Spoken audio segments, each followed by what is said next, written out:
Piles जिसे बवासीर कहते हैं आजकल आम देखने को मिलता है। ये होती है डायलेटेड वेन्स जो होती है गुदा मार्ग में। आपको ये बीमारियां डायग्नोज हो गई हैं तो आपको 2 व्हीलर अवॉइड करना चाहिए क्योंकि उससे फ्रिक्शन कॉज होगा तो ये बीमारी उल्टा बढ़ेगी। अगर आप अपना स्लीपिंग पैटर्न सही नहीं करेंगे तो ये बीमारी ठीक नहीं होगी। आयुर्वेद में इसका क्या इलाज है? तो आचार्य चरक के अकॉर्डिंग उससे बेटर कोई भी मेडिसिन नहीं है इनके इलाज में। तो घर पे एक इंसान और क्या क्या कर सकता है? घर पर आप ये कर सकते हैं, अगर हम इस सब को सम अप करें तो मेन रीजन इसका कॉन्स्टिपेशन है। आचार्यों ने ये काफी साल पहले ही मेंशन कर दिया था कि अगर एक इंसान का अपने खान पान पे बिल्कुल कंट्रोल नहीं है तो वो ना चाहते हुए भी सभी बीमारियों को इनवाइट करें। आपने बताया कि पाइल्स से हम डरने की बात नहीं है, आसानी से इसे ठीक कर सकते हैं।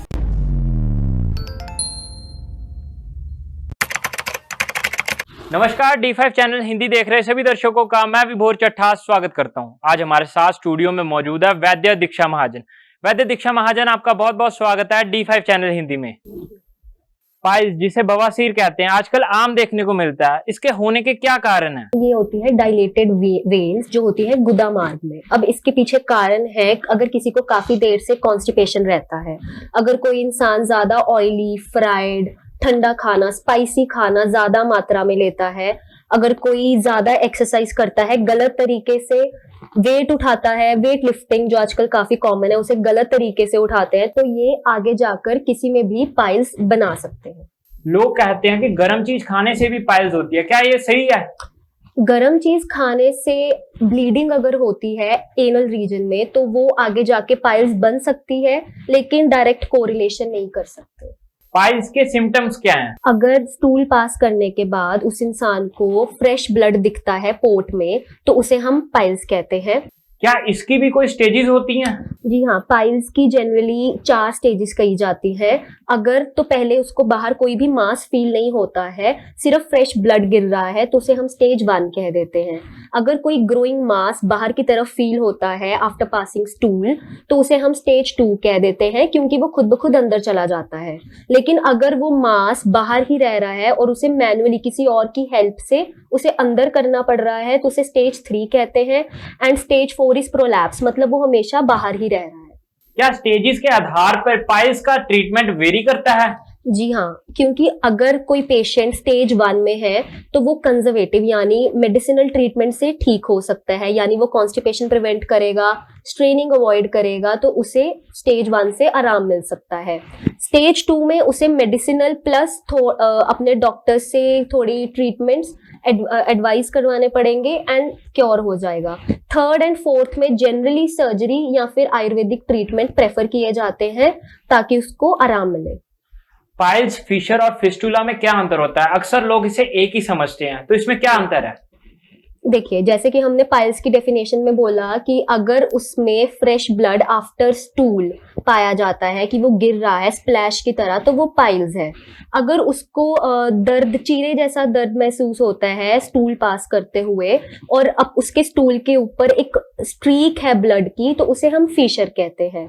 लेकिन अगर उस इंसान को अपने एनल रीजन पे कोई फिंसी सी बनती दिख रही है और वो बार बार बनती है, फूटती है, पस निकलती है, उसके कपड़े अंदर से गंदे हो रहे हैं, तो वो जनरली इंडिकेशन होता है फिस्चुला।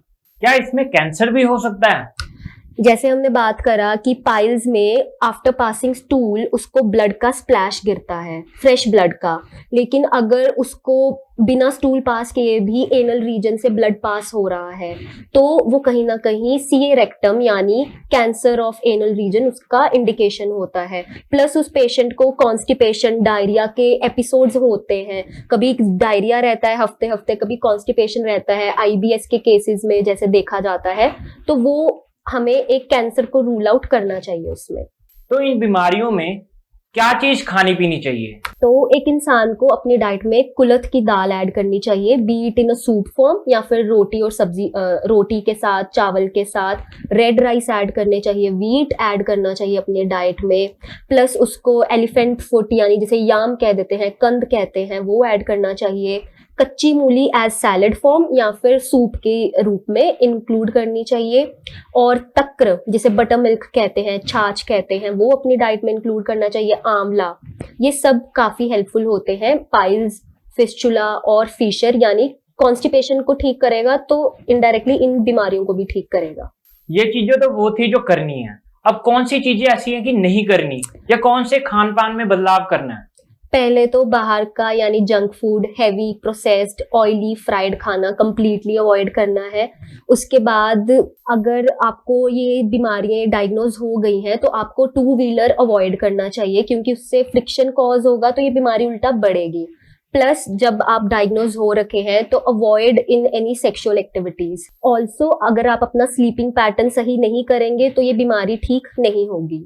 एंड अगर आपको अपने वेग यानी आपको स्टूल पास करना है, आपको यूरिन पास करना है, कोई भी नेचुरल अर्ज है, अगर आप उसे कंट्रोल करते हैं तो भी ये बीमारी उल्टा बढ़ेगी। आयुर्वेद में इसका क्या इलाज है? तो आचार्य चरक के अकॉर्डिंग बटर मिल्क उससे बेटर कोई भी मेडिसिन नहीं है इनके इलाज में। अब इसे बनाना कैसे है? पहले तो बटर मिल्क चाहिए हमें 100 ml। तो पुराने ऑथेंटिक आयुर्वेदा के अकॉर्डिंग हमने मिट्टी का घड़ा लेना है। उसके अंदर के सरफेस पे हमने चित्रक, जिसे प्लम्बैगो ज़िलानिका कहते हैं, ये एक हर्ब है, इसकी पेस्ट का लेप करना है अंदर की तरफ। अब इसके बाद हमने वो जो 100 ml बटर मिल्क बनाया था उसको रात भर स्टोर करके रखना है। एंड सुबह हम उसे 10 ml 1 से 2 बार आफ्टर मील्स इसको हमने अपनी डाइट में इंक्लूड करना है। बटर मिल्क को लेते हुए और कौन कौन सी सावधानियां रखनी चाहिए? इस बटर मिल्क को लेते हुए हमें ये चीज सावधान रहना चाहिए कि हम गर्मी के मौसम में इसको यूज ना करें। अगर किसी को गैस्ट्राइटिस की दिक्कत रहती है यानी उसको हाइपर एसिडिटी रहती है तो वो भी ये अवॉइड करें। प्रेग्नेंट विमेन के लिए बिल्कुल भी सजेस्टेड नहीं है। बटर मिल्क लेने के क्या क्या और फायदे हैं? अगर हम पाइल्स में इसका यूज कर रहे हैं, एक तो इससे पाइल मास वो कम होगा, प्लस जो वहां पे म्यूकस डिस्चार्ज है वो भी कम होगा, एंड पेन में भी रिलीफ मिलेगा। तो घर पे एक इंसान और क्या क्या कर सकता है? घर पर आप ये कर सकते हैं कि आपने 1 चम्मच त्रिफला पाउडर इजीली अवेलेबल होता है मार्केट से, उसको डालना है पानी के अंदर। उसका एक डिकॉक्शन यानी काढ़ा बनाना है उसका, एंड उसको टब में एक पानी लेना है, गर्म पानी, उसमें डाल देना है वो डिकॉक्शन, उसको थोड़ा कोसा होने देना है। उसके बाद आपने उस टब में बैठ जाना है और उस जो हमारा एनल रीजन है वहां पे हम उसके थ्रू उसको सेक देंगे। इससे वहां पे स्वेलिंग कम होगा, पेन कम होगा, एंड स्पेशली वहां पे एक हाइजीन मेंटेन रहेगा, तो जिससे इन्फेक्शन आगे बढ़ेगा नहीं। इसे हम कहते हैं सिट्स बाथ। अब हम सिट्स बाथ हम गर्म पानी में फिटकरी डाल के, जिसे हम एलम कहते हैं, उससे भी सेकाई कर सकते हैं। प्लस सिट्स बाथ में हम फिटकरी डाल के पानी को कोसा करके उसमें भी सिकाई कर सकते हैं, या फिर हम बिटाडीन, नॉर्मल बिटाडीन जो हमें मार्केट से मिल जाती है, उसे भी टब में डालकर पानी में, जब वो पानी कोसा हो जाएगा उससे हमने सेक करना है। और अगर किसी को पेन या स्वेलिंग ज्यादा रह रहा है, उसमें कोई रिलीफ नहीं मिल रहा है, आप सिट्स बाथ के साथ साथ तिल का पेस्ट बनाकर उसे कपड़े में रैप करके उससे लोकल फर्मेंटेशन भी कर सकते हैं उस एरिया में, उसमें बहुत रिलीफ मिलेगा। अगर किसी को ब्लीडिंग पाइल्स है तो वो घर पर रहकर कौन सा आयुर्वेदिक उपचार कर सकता है? जो हमने पहले जो तक्र वाली बटर मिल्क रेसिपी बताई, अगर किसी को ब्लीडिंग पाइल्स है तो उसमें उसको अच्छे रिजल्ट्स नहीं मिलेंगे।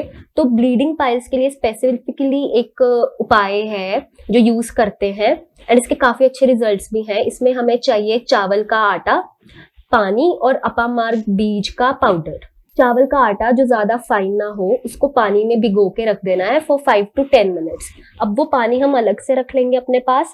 जो हमारे पास अपामार्ग बीज का पाउडर था वो हमें 1 से 2 ग्राम चाहिए। उस 1 ग्राम अपामार्ग बीज को हमने 100 ml चावल के पानी में घोल के खाने से पहले कंज्यूम करना है। अगर हम इस सब को सम अप करें तो मेन रीजन इसका कॉन्स्टिपेशन है। तो कॉन्स्टिपेशन से बचने के लिए क्या करें? कॉन्स्टिपेशन इसका मेन रीजन है, क्योंकि आजकल जितनी अवेयरनेस भी है उसके बाद भी हम लोगों का अपने खाने की हैबिट्स पे बिल्कुल भी कंट्रोल नहीं है।